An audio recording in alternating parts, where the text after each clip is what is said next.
Shalom saudara, kita rasakan hadirat Allah begitu kuat dari awal kita menyembah. Ya saudaraku, saya percaya doa-doa kelepasan Tuhan sudah kerjakan di tengah-tengah kita. Dan kita sudah mengalami kelepasan. Nah hari ini memang judul khotbah saya adalah 4 langkah mengalami kelepasan dari kuasa kegelapan. Saudara, kenapa saya bahas ini? Saya doa Tuhan tuh kayak seperti ingatkan, ada penyakit-penyakit tertentu yang bukan disebabkan karena sekedar medis. Sebagaimana seperti di Alkitab, seorang ibu yang mengalami bongkok selama 18 tahun. Tuhan bilang dia ini bukan sekedar bongkok karena medis, tapi ibu ini memang dirasuk oleh kuasa gelap, oleh kuasa jahat. Ketika Yesus tumpang tangan, ibu itu langsung bisa tegak kembali, saudaraku yang Kristus. Jadi ada juga sesuatu, baik itu penyakit, baik itu masalah-masalah, entah dalam pekerjaan, dalam karir kah, dalam keuangan. Itu biasanya saudaraku ada memang kuasa gelap yang berusaha, apalagi saudaraku yang Kristus. Ini usaha, ini orang yang menjadi target, kalau istilah dalam bahasa hukumnya DPO gitu loh. Ya kan saudara, daftar pencarian orang dari neraka. Neraka tuh pikir ini target yang nilainya tinggi sekali. Jadi dia berusaha orang-orang ini yang mengalami serangan-serangan supaya rencana Allah, ya kan, rencana Allah tidak terwujud dalam hidupnya. Seperti kita melihat ya Yesus sendiri, Rasul Paulus, para rasul itu jadi target-target saudaraku yang Kristus. Nah, oleh karena itu hari ini, apapun itu saudara, saya percaya tadi waktu kita berdoa, kita memuji, menyembah, kuasa Allah bekerja. Setiap saudara yang percaya saudara sudah dilepaskan. Nah, tetapi juga ada satu prinsip saudaraku begini. Waktu kita berdoa untuk kelepasan itu terjadi saudaraku. Tapi yang namanya kemerdekaan yang terus itu bukan lewat doa kelepasan, tetapi lewat disiplin. Disiplin apa? Firman. Makanya di dalam Yohanes 8 ayat 32 Tuhan Yesus itu berkata begini. Saudaraku, kita baca sama-sama yuk ayatnya. 1, 2, 3. Kamu akan mengetahui kebenaran, dan kebenaran itu akan memerdekakan kamu. Kalau dalam bahasa yang lain dikatakan, ya kan, kamu akan mengetahui kebenaran. Kebenaran yang kamu ketahui ini, ya, kebenaran itu akan memerdekakan kamu. Kita kemarin bahas tentang Simon Petrus. Saudaraku, peranan Roh Kudus itu penting banget untuk bisa memerdekakan Petrus, Simon Petrus, dari apa? Dari kegagalan. Jadi kebenaran yang dia ketahui adalah apa? Ketika dia mendengar perintah Yesus, tebarkan jala untuk menangkap ikan. Saudara, pada waktu Yesus berfirman, memberikan perintah, tebarkan jala di samping perahumu itu. Saudaraku yang Kristus, itu kebenaran. Nah, kebenaran yang diwahyukan, yang dinyatakan, itu peranan Roh Kudus yang menyebabkan Petrus mengalami, saudara, keberhasilan dalam menangkap ikan. Nah, oleh karena itu hari ini saya percaya saudaraku, setelah kita doa, kita nyembah, kita ngalami kelepasan, ya kan? Iblis keluar dari hidup kita. Yang percaya katakan amin. Tapi untuk bisa menutup pintu buat iblis supaya tidak lagi masuk dan menguasai hidup kita, kita perlu yang namanya firman Allah, kebenaran. Kebenaran yang harus kita ketahui. Ada 4 kebenaran yang harus kita ketahui. Yang pertama saudara, kalau kita mau mengalami kelepasan dan kemerdekaan dari kuasa gelap, yang pertama adalah kita harus tunduk. Kita harus tunduk kepada Yesus, saudara, Tuhan dan Juru Selamat kita. Di dalam Yakobus 4 ayat 7 katakan begini saudaraku. Karena itu apa? Tunduklah kepada Allah. Coba baca sama-sama dengan saya. 1, 2, 3. Karena itu apa? Tunduklah kepada Allah dan lawanlah iblis, maka ia akan lari daripadamu. Jadi saudara, pada waktu kita bertobat dan menerima Yesus sebagai Tuhan dan Juru Selamat, kita ini diselamatkan. Tapi pada waktu kita tunduk kepada Yesus, kita mengalami kelepasan, kemerdekaan. Yang mengerti katakan amin saudara. Nah, tunduk kepada Allah itu artinya apa? Di sini namanya menyerahkan hati kita, pikiran kita, kehendak kita, tubuh kita kepada Tuhan. Apa arti menyerahkan? Orang yang menyerahkan hatinya, pikirannya, kehendaknya, tubuhnya pada Yesus, maka hati dan pikirannya pasti dikuasai oleh apa? Damai sejahtera. Damai sejahtera itu artinya tunduk kepada Allah. Ya, tunduk pada Allah artinya ada mentaati segala perintah dan setuju dengan kehendak Allah. Jadi gini saudaraku, orang yang tunduk sama Allah itu dijelaskan oleh Rasul Paulus di dalam Filipi 4 ayat 9. Filipi 4 ayat 9, dia katakan begini, saudaraku yang Yesus, dan apa yang telah kamu pelajari, ya, dan apa yang telah kamu pelajari, Filipi 4 ayat 9, dan apa yang telah kamu terima, dan apa yang telah kamu dengar, dan apa yang telah kamu lihat, pelajari, terima, dengar, lihat daripadaku. Apa saudara sini? Lakukanlah itu, maka Allah sumber damai sejahtera akan apa? Menyertai kamu. Nah, di dalam Roma 16 ayat 20 di sini dikatakan semoga Allah sumber damai sejahtera akan segera apa? Menghancurkan iblis di bawah kakimu. Kasih karunia Yesus Tuhan kita menyertai kamu. Jadi saudara, tanda orang yang punya otoritas atas iblis, orang ini pikirannya, hatinya dikuasai oleh damai sejahtera. Filipi 4 ayat 9 tadi itu bisa ada karena ada Filipi 4 ayat 4, suruh bersukacitalah, hendaklah kebaikan hatimu diketahui semua orang. Ya kan? Lalu janganlah hendaknya kamu khawatir tentang apapun juga. Nyatakanlah itu kepada Allah dalam permohonan, ya kan? Dalam doa dan ucapan syukur. Lalu ayat selanjutnya, damai sejahtera Allah yang melampaui segala akal akan memelihara hati dan pikiranmu. Lalu ayat yang ke-8 katakan segala yang benar, segala yang baik, segala pikirkan semua itu. Baru dia bilang Allah sumber damai sejahtera akan menyertai kamu. Tunduk kepada Allah ini bicara tentang kita jagain banget hati kita. Kita jagain banget pikiran kita. Dijaga dengan apa? Damai sejahtera. Ketika saudara ada damai sejahtera, Rasul Paulus bilang dalam Roma 16 ayat 20, maka kamu punya otoritas untuk menghancurkan iblis di bawah kakimu. Ketika ada damai sejahtera, maka kasih karunia Yesus Tuhan kita akan menyertai kita. Jadi kesimpulannya begini saudara, iblis tidak akan pernah tunduk kepada orang Kristen. Gak pernah. Gak ada ya kata-kata iblis tunduk sama orang Kristen. Iblis itu tunduk dan takut kepada orang Kristen yang menundukkan diri kepada Allah. Katakan amin saudara. Iblis tunduk kepada orang Kristen yang menundukkan diri ke hadapan Allah. Kalau kita saudara nggak mau menundukkan diri di hadapan Allah, saudara, kita sebenarnya orang nggak pernah otoritas. Kalau kita bisa menundukkan diri di hadapan Allah yang tidak terlihat, kita juga sebenarnya adalah orang yang bisa menundukkan diri kepada orang tua kita yang kelihatan, bisa tundukkan diri kepada atasan kita bisa tundukkan diri. Ciri orang yang punya otoritas atas iblis adalah orang yang bisa menundukkan diri kepada Allah. Katakan amin. Orang yang tunduk kepada Allah, orang ini memiliki otoritas untuk mengusir iblis. Saya kasih contoh saudaraku. Begini, Allah itu siapa yang kita kenal? Nama Yesus. Ya kan saudaraku.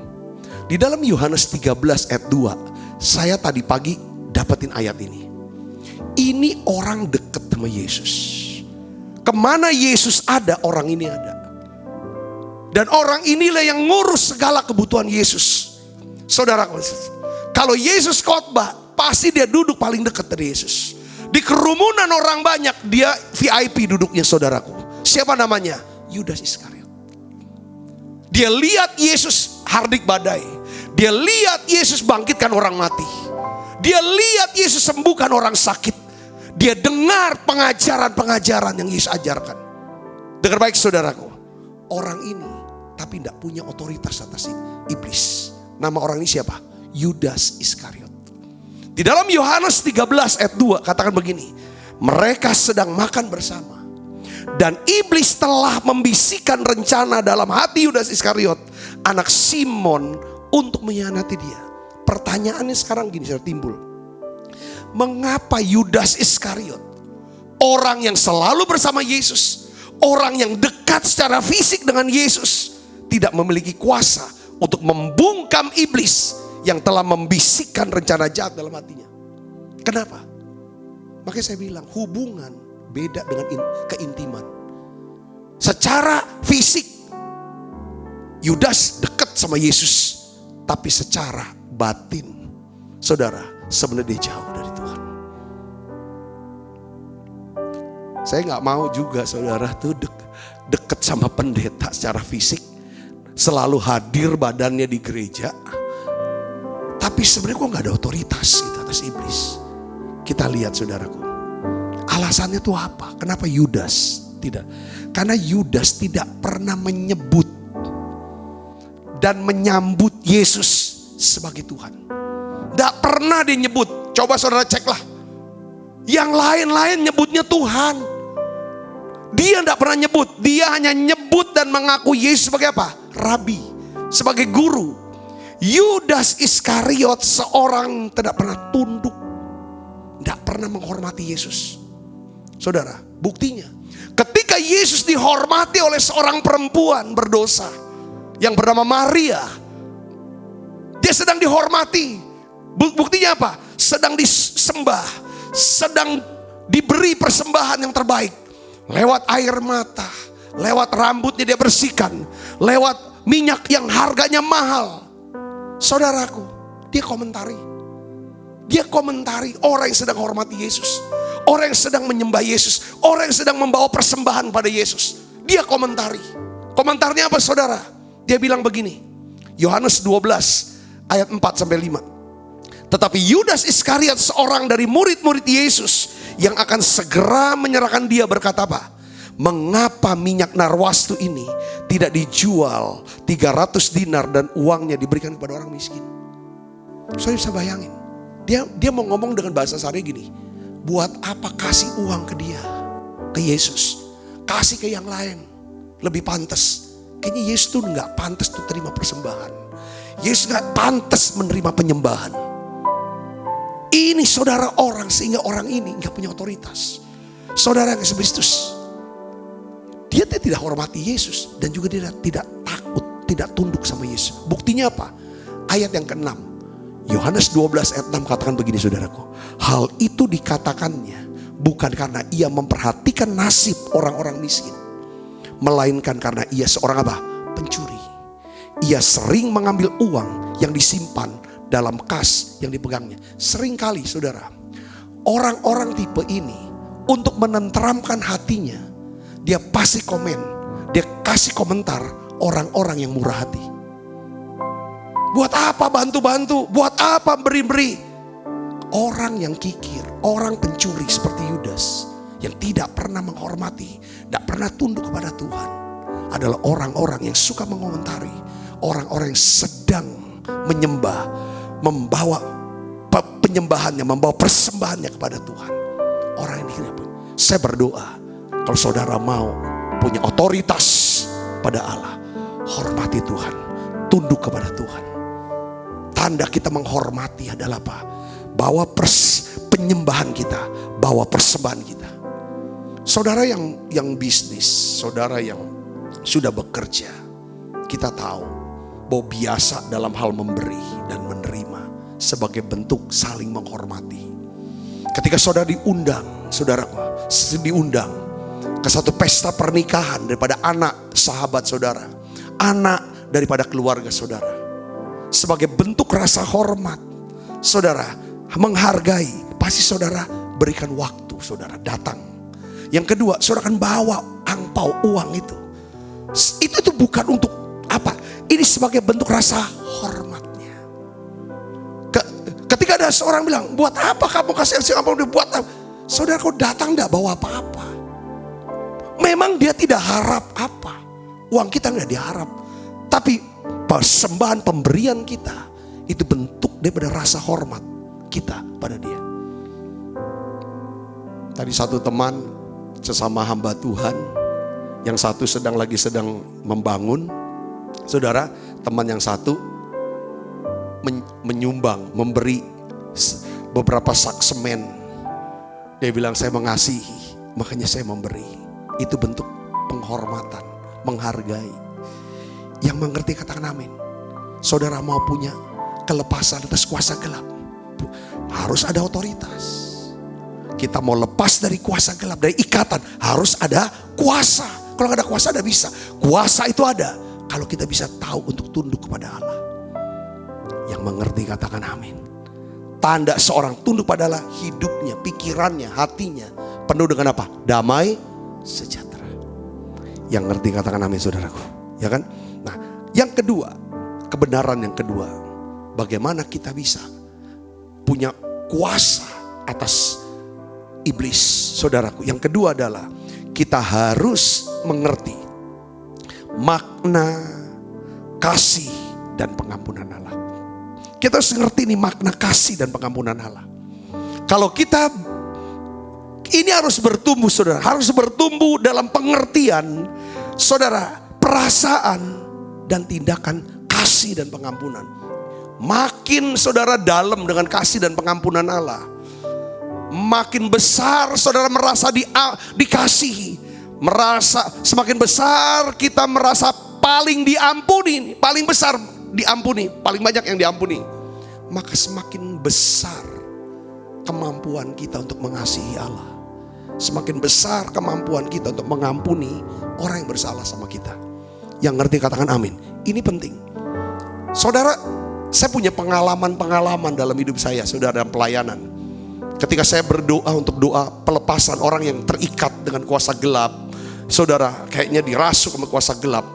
Biasanya orang-orang ini pasti punya kebencian. Dia simpen kebencian. Coba kita buka Mazmur 103 ayat 2. Mazmur 103 ayat 2 sampai ayat 5 kita akan baca sama-sama. 1, 2, 3.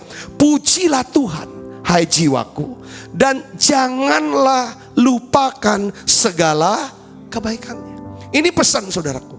Kekuatan saudara, kekuatan saya melawan daripada musuh kita adalah jangan lupakan kebaikan. Kalau kita tidak melupakan kebaikan Tuhan, maka hati kita akan melimpah dengan apa? Ucapan syukur. Pada waktu hati ini melimpah dengan ucapan syukur, maka hadirat Allah akan memenuhi kita. Ku masuki gerbangnya dengan hati bersyukur, halamannya dengan pujian. Yang mengerti katakan amin. Jangan lupakan. Apa kebaikan Tuhan? Yang kedua, Dia yang mengampuni segala kesalahan.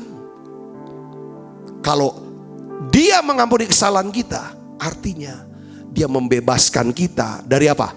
Penghukuman. Dia tidak hukum kita lagi. Itu artinya sana. Dia yang menyembuhkan segala sakit penyakit.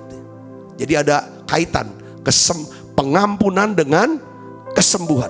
Dia yang menebus hidupmu dari lubang kubur, yang memahkoti engkau dengan kasih setia dan rahmat. Dia yang memuaskan hasratmu dengan kebaikan, sehingga masa mudamu menjadi baru seperti pada burung Raja Wali.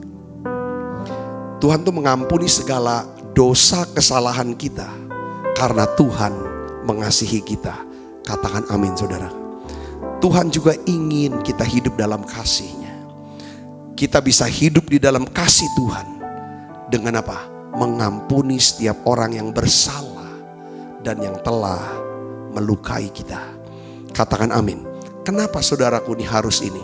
Nah, ada satu ayat saudaraku, ini jangan sampai ada kesempatan atau jejakan iblis. Jangan sampai seperti ada pintu masuk buat iblis ke dalam hidup kita. Nah, ini yang buat dapatnya cuma capek hidup saudara. Yaitu apa saudara? Efesus 4 ayat 26. Coba kita lihat sini. Kita baca sama-sama yuk. 1, 2, 3. Apabila kamu menjadi marah, janganlah kamu berbuat dosa. Janganlah matahari terbenam sebelum padam amarahmu. Dan janganlah beri kesempatan kepada iblis. Iblis dapat kesempatan kalau dia bisa menemukan dosa. Saudaraku, nah firman Tuhan nasihatin kita adalah bahwa kalau kamu marah, jangan sampai kamu buat dosa. Kalau kamu marah, ya kan saudara, kamu bisa jatuh dalam dosa. Maksudnya apa sih? Begini, kalau kita selalu menyimpan kesalahan orang, sesungguhnya kita sedang menyimpan kebencian dan kepahitan. Kita sedang terinfeksi dengan virus dosa dan kejahatan. Saudara tahu, dosa dan kejahatan adalah kesempatan iblis menguasai hidup kita. Nah, ini penting saudara, harus tahu ini. Makanya saya tuh dalam doa pelayanan pelepasan teman-teman, selalu yang kita minta adalah bahwa pas waktu dia ngalamin kayaknya menderita banget gitu saudara, kesiksa banget dia tuh, itu manifestasinya. Selalu saya akan ajarkan dia, ampuni. Karena pada waktu kita melepaskan pengampunan, pada saat itulah kasih Allah bekerja dalam hati kita. Kasih Allah. Iblis tuh kalau ada kasih di hati kita dan pikiran kita, itu dia kepanasan. Panas. Iblis tuh gak tahan tinggal di sorga, karena di sorga penuh kasih. Sedangkan dia penuh dengan apa? Kebencian, kepahitan, kemarahan, itu kayaknya iri, sombong, itu iblis. Jadi ketika seseorang hatinya dipenuhi dengan kasih Allah, lalu dia mau praktekkan tindakan eksekusi kasih ini dengan apa? Mengampuni orang itu. Iblis gak punya lagi rumah. Jadi seperti sarangnya tuh dihancurkan. Itulah caranya. Makanya pengampunan adalah obat untuk menyembuhkan luka hati. Luka di hati. Luka itu, saudaraku, kata luka ini karena apa? Karena ada kesalahan orang yang disimpan. Lalu ada kebencian di sana, ada kemarahan di situ, lalu ada kepahitan dan dendam. Ini tuh rumah buat setan. Ketika kasih Allah dicurahkan dalam hati kita, lalu kita bilang terima kasih untuk pengampunanmu ya Tuhan. Lalu kita bilang, Tuhan ampuni dosa saya karena saya sudah benci, saya pahit, saya marah, saya dendam. Dan sekarang Tuhan ampuni saya dan saya mau mengampuni dia. Apa yang terjadi saudaraku? Disitulah saudara, kasih dan pengampunan ini jalan kelepasan dan kemerdekaan kita dari cengkeraman iblis dalam hidup kita.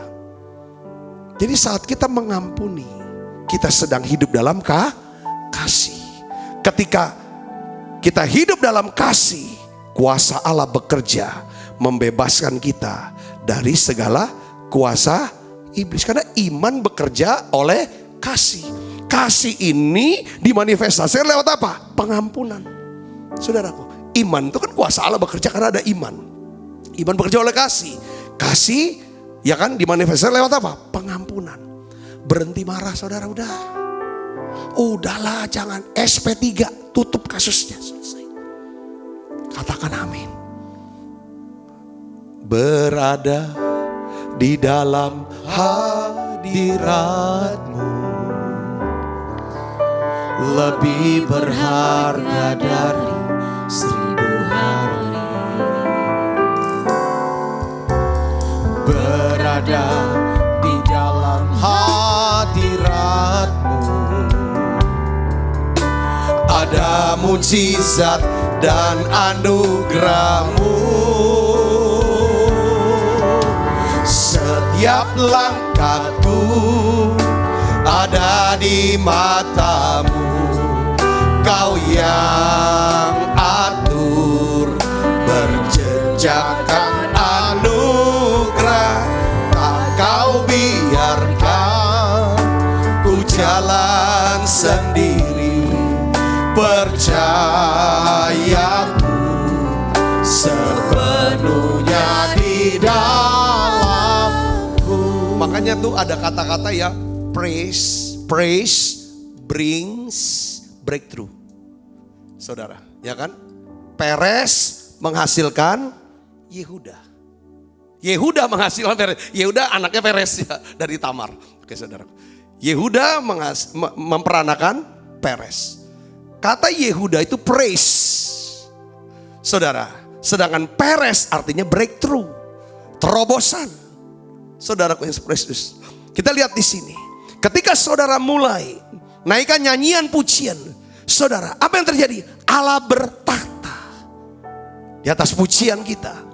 Ketika Allah hadir, intervensi, yang di sini ada apa? Damai sejahtera.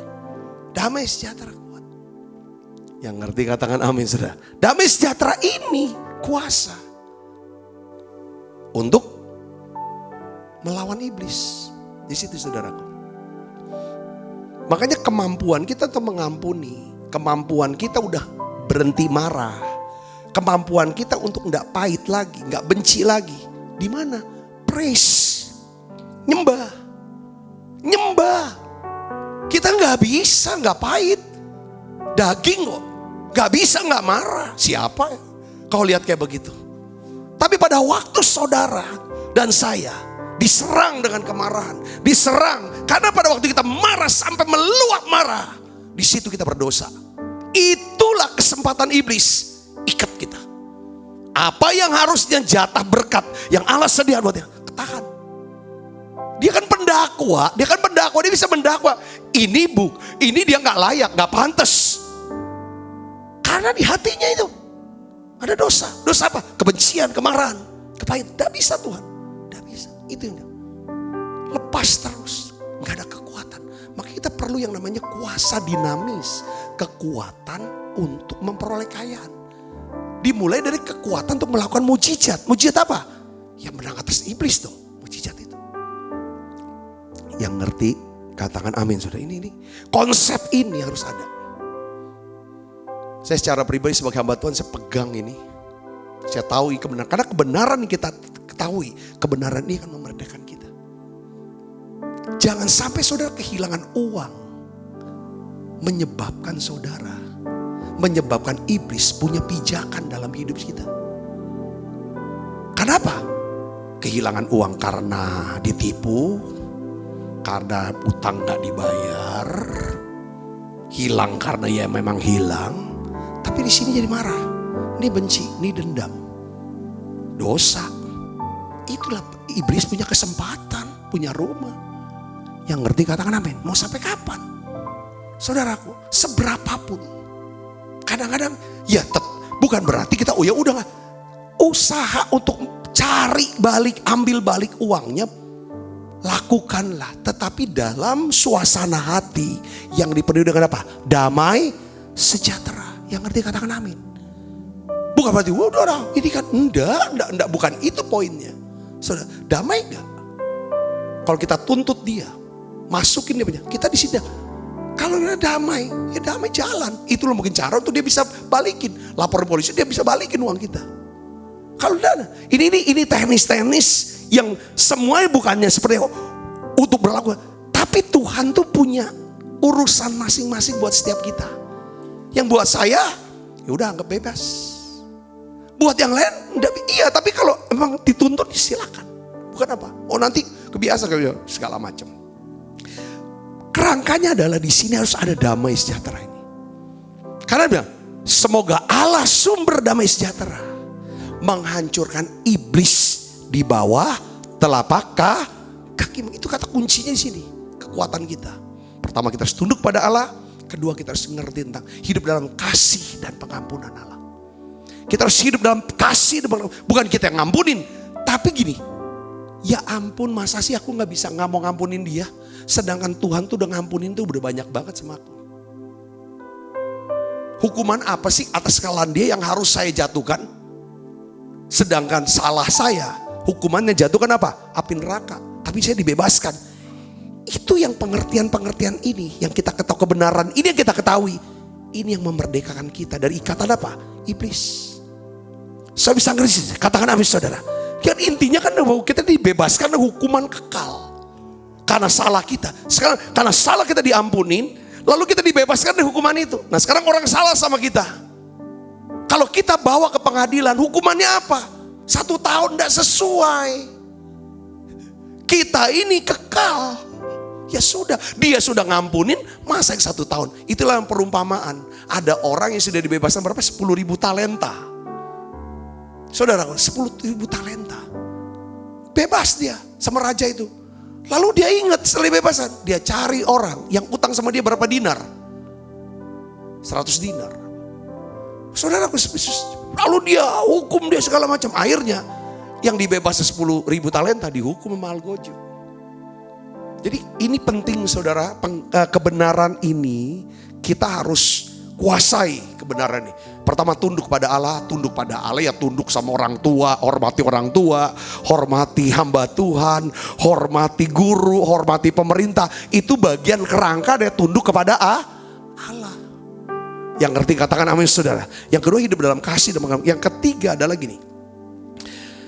Kalau kita mau mengalami kelepasan, ya kan pasti harus ada kuasa ya.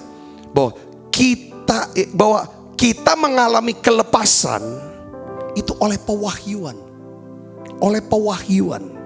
Bukan hanya oleh manifestasi. Tahu gak manifestasi gini saudara? Kadang-kadang saya juga lihat hamba Tuhan tuh kalau doain pelepasan, kalau orang itu belum muntah, kayaknya belum sah. Bukan manifestasinya, bukan muntahnya. Kadang tuh nungguin muntah, belum muntah. Karena kau tahan sih, setannya belum keluar itu. Bukan itu. Kelepasan yang sempurna adalah hasil daripada pewahyuan. Yang ngerti kata pewahyuan akan firman. Itu yang paling penting. Bukan cuma muntahnya. Kalau banyak orang doain 20% muntah, ya lakukan lagi, ikat lagi. Bukan itu saudaraku. Nah makanya dalam Lukas 4 ayat 18 sampai 19. Jadi maksudnya ya manifestasi memang bisa terjadi saudara. Tapi paling harus dilanjutkan dengan apa? Pewahyuan. Coba kita buka Alkitab. Makanya kadang-kadang ada juga, sorry nih hamba Tuhan pengerja yang senang doa pelepasan juga kan pasti dia yang tanya kok ada kepahitan, kok ngampuni gini-gini, doa pelepasan, muntah-muntah segala macam. Akhirnya apa saudara? Setan pahit ini, setan marah ini kan pindah ke kita. Kalau kita nggak punya pewahyuan, doa pelepasan tanpa pewahyuan kebenaran firman Tuhan, maka setan itu keluar itu kena ke pengerja. Makanya para pengerja banyak yang kepahitan.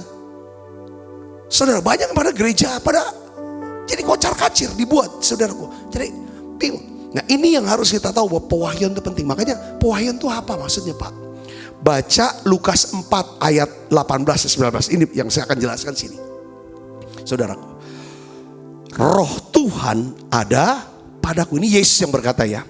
Oleh sebab ia telah mengurapi aku untuk menyampaikan kabar baik kepada orang-orang miskin. Dan ia telah mengutus aku untuk memberitakan pembebasan kepada orang-orang tawanan dan penglihatan bagi orang-orang buta, untuk membebaskan orang-orang yang tertindas, untuk memberitakan tahun rahmat Tuhan telah datang. Saudaraku, Yesus datang untuk menyatakan apa? Pembebasan bagi orang-orang tawanan. Jadi kita mengalami kelepasan atas kuasa gelap itu oleh doa-doa pelepasan dan apa saudara? Pewahyuan firman. Yang mengerti katakan amin saudara. Makanya tadi saya lakukan doa pelepasan ke saudara.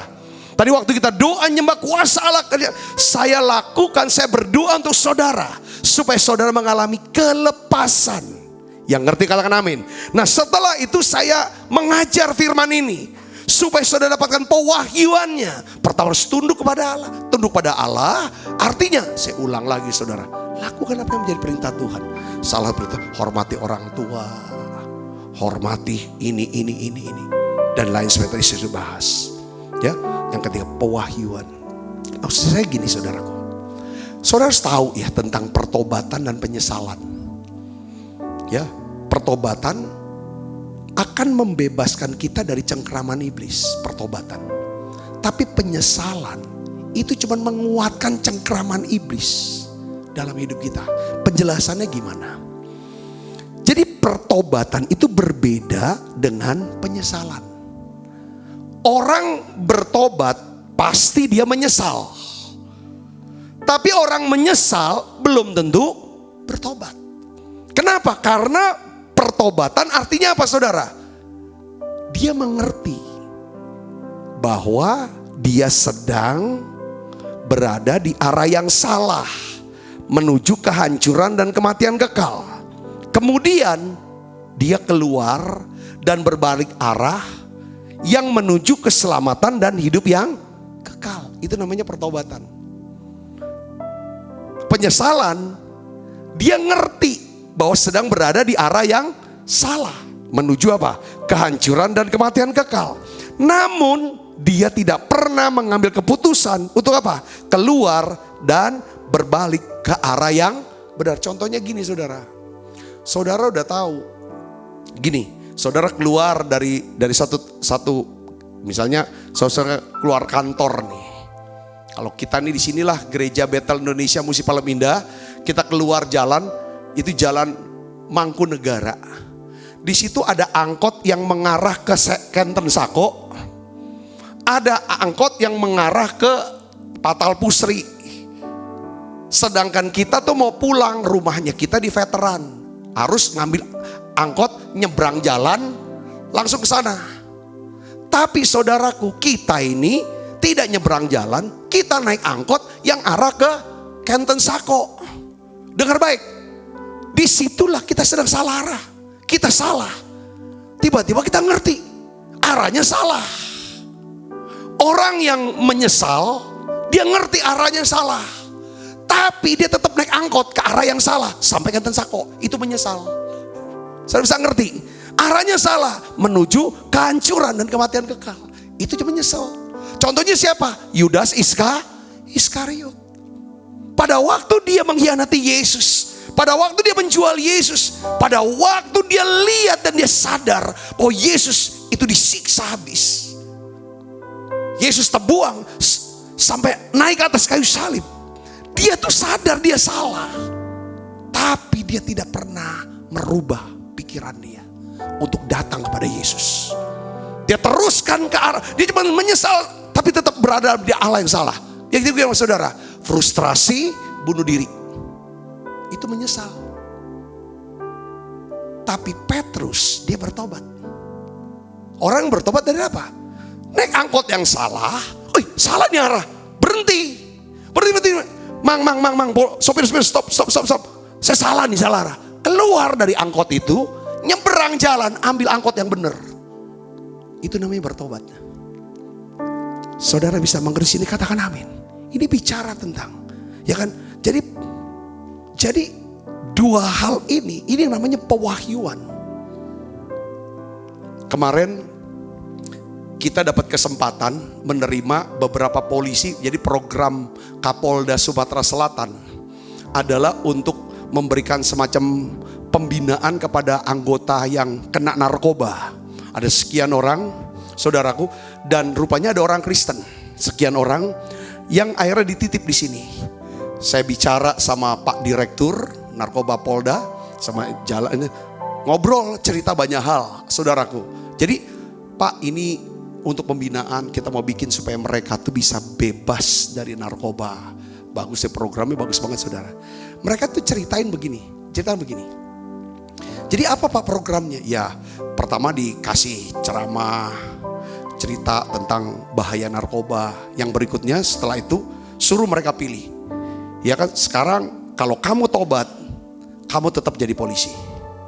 Tapi kalau setelah program ini berjalan, ya kan, selesai, kamu kembali ke narkoba, kamu akan jalannya seperti ini nih.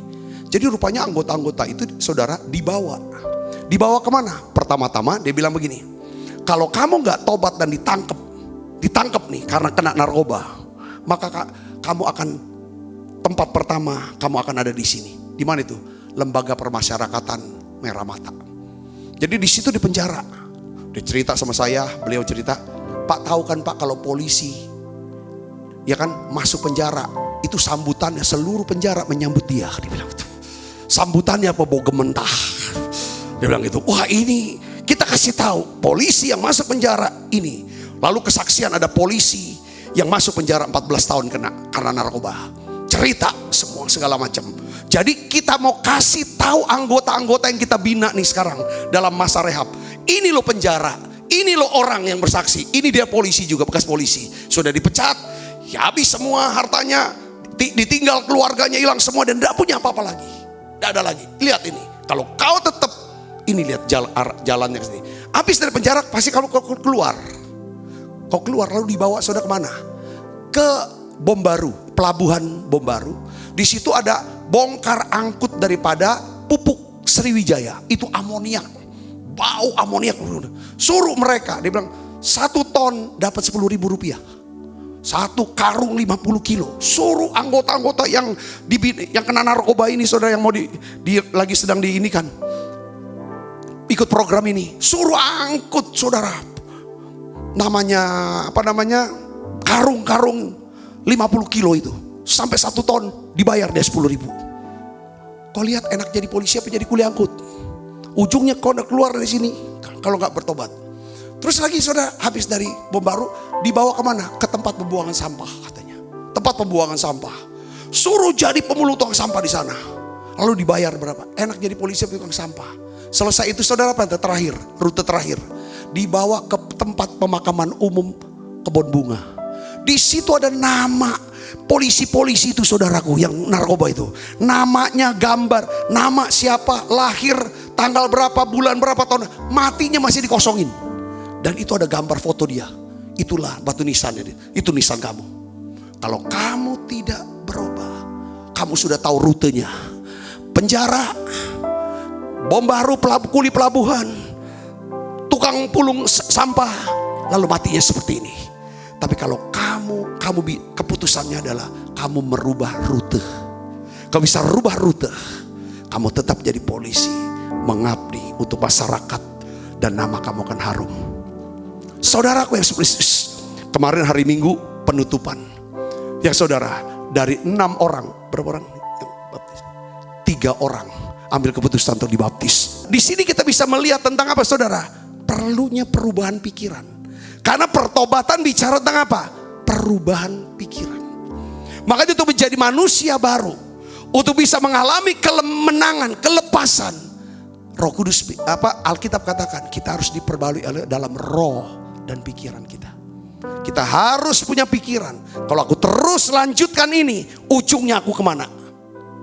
Itu yang harus kita pikirkan. Kalau kita teruskan ngomong seperti ini, cara ngomong seperti ini, cara hidup seperti ini, gunakan gaya hidup yang seperti ini, bergaul dengan orang-orang yang seperti ini, kita sudah tahu, kita pikir ujungnya kita akan kemana.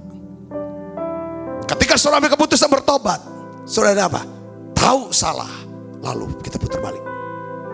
Yang ngerti katakan amin.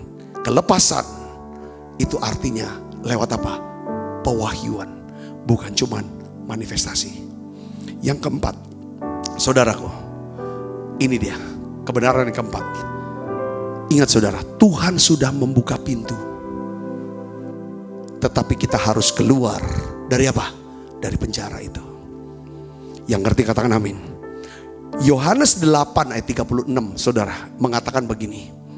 Jadi apabila anak itu memerdekakan kamu, kamu benar-benar merdeka. Jadi Yesus sudah mati di salib saudaraku. Darahnya dicurahkan buat pengampunan kita, membebaskan kita dari segala hukuman. Dia dikuburkan. Pada hari ketiga Yesus bangkit, naik surga menyediakan tempat buat kita. Dengar baik saudaraku, kebangkitan Kristus menyebabkan batu yang memang sangat besar itu sudah terguling. Batu yang mengganjal, yang menutup daripada kubur Yesus itu sudah terguling. Ini artinya apa? Ini artinya apa? Musuh terakhir yaitu maut telah ditaklukkan oleh kuasa kebangkitan Kristus. Jadi bagian kita ini, Yesus sudah bangkit, pintu kubur sudah terbuka. Bagian kita apa? Keluar dari kubur. Yang ngerti katakan amin. Keluar. Ikatan ketakutan akan kematian sudah dilepaskan oleh kuasa kebangkitan.